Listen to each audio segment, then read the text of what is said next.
Everyone, कैसे हो आप सब। आशा करती हूँ आप लोग बहुत अच्छे से होंगे। आप लोगों की पढ़ाई अच्छे से चल रही होगी और जो भी आप लोग तैयारी कर रहे हैं वो अपनी स्टडी में व्यस्त होंगे। तो दोस्तों, बहुत दिनों से बहुत सारे त्यौहार लगातार आ रहे थे जिससे बहुत ज़्यादा डिस्टरबेंस हो रहा था पढ़ाई में भी। और जो घर के काम होते हैं लड़कियों को तो खासकर वो सारी चीज़ें ही करनी होती है, मैनेज करना होता है। तो इस बीच में बहुत ज़्यादा टाइम स्पेंड हो चुका है, टाइम ख़राब हो चुका है पढ़ाई का, क्योंकि ना चाहते हुए भी कहीं ना कहीं हम उन चीज़ों से बहुत ज़्यादा डिस्टर्ब हो ही जाते हैं। बचते हुए भी बहुत ज़्यादा टाइम वेस्ट हो जाता है।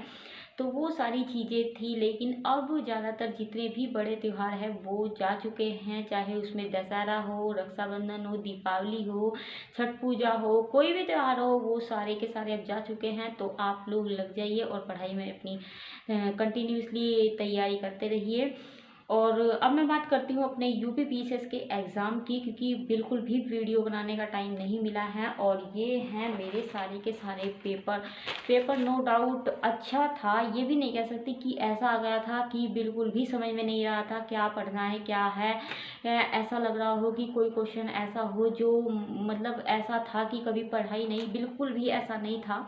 तो ना ही मैं ये बोलूँगी कि कुछ ऐसा था। जो क्वेश्चन थे बहुत अच्छे थे, पढ़े हुए थे। मतलब कुछ ऐसा था कि वे जो क्वेश्चन थे ना, वो इस तरीके से बनाए हुए थे कि ये कभी ना कभी इस दौरान हमने पढ़े जरूर थे। जब से हम तैयारी कर रहे, चाहे हम शुरुआत से लेकर अब तक की बात कर रही हूँ मैं, तो कभी ना कभी उन क्वेश्चन पे हमारी नज़र गई थी। लेकिन वही होता है, एक सबसे पहला रिवीजन की और उससे उसके बाद एक फैक्ट होता है ना कि मतलब ये वाला का क्या ही आएगा। और क्वेश्चन इस तरीके से बनाए हुए थे, क्वेश्चन बिल्कुल ऐसे लग रहे थे कि जैसे मतलब बहुत आसान है। जब उसके ऑप्शन की बारी थी, जब उस ऑप्शन पढ़ने की बारी आती है तो माइंड एकदम डाइवर्ट हो चुका था और समझ में नहीं आ रहा था कि 1 2 3 इस तरीके से मतलब ऑप्शन बनाए हुए थे कि कोई कितना भी पढ़ने वाला था। बहुत ज़्यादा कन्फ्यूजन भरे उसके जो ऑप्शन थे वो ज़्यादा आ रहे थे। तो ये मेरे पेपर हैं यूपी पीसीएस के। और मैं आप लोगों से बिल्कुल जेन्युइन बताने वाली हूँ कि अभी तक मैंने इनसे आंसर की मैच नहीं की हुई, क्योंकि मैं बिल्कुल सही बता रही हूँ। वो अंदर से जो मोटिवेशन आता है ना, जो मतलब अंदर से आता है कि हाँ यार मेरे सही है तो मैं गिरा लूँ, बिल्कुल भी नहीं हो रहा है। बहुत ज़्यादा मतलब अंदर से डर लग रहा है यार। मतलब 4 5 हम अगर 1 2 4 5 10 20 क्वेश्चन मिलाते हैं तो उनसे अगर 2 4 क्वेश्चन भी हमारे गलत हो रहे हैं तो वहीं पे हमारा जो मोटिवेशन है, जो कॉन्फिडेंस है, वो यहाँ से यहाँ आ जा रहा है। तो अभी मैंने नहीं मिलाया है, मैं सीधे ही सोच रही हूँ कि सीधा रिजल्ट देखूँगी जो भी होगा।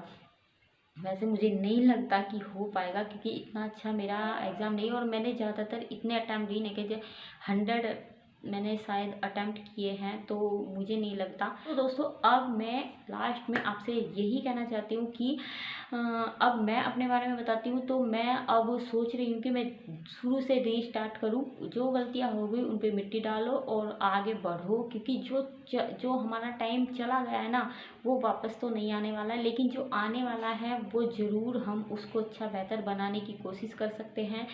तो अब मैं शुरुआत से अपनी स्टडी करने वाली हूँ।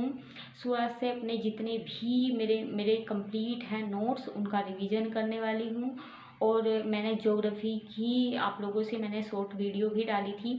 ज्योग्राफी की मैंने एनसीईआरटी मंगाई है 6 to 12, वो सारी मैं कंप्लीट करने वाली हूँ। और मेरा टारगेट रहेगा कि यूपी पीसीएस 2026 को अच्छे से दें और अच्छे से अपना रिवीजन करके पढ़ाई करके, ताकि हमें ये गिल्ट ना हो कि हमने गलती कर दी है या ये नहीं पढ़ना चाहिए था और ये पढ़ना चाहिए था। वो चीज़ें मैं आगे फेस नहीं करना चाहती हूँ।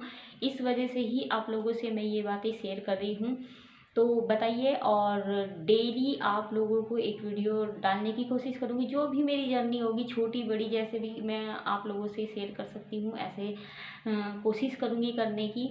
बाकी आप और हम तो सब मिलकर एक साथ पढ़ेंगे जैसा भी होगा। और चलिए दोस्तों, आप अपनी पढ़ाई कीजिए और मैं भी आज से कंटिन्यू अपनी स्टडी को और कोशिश करेंगे कि कंटिन्यूसली अपनी स्टडी को बनाए रखें।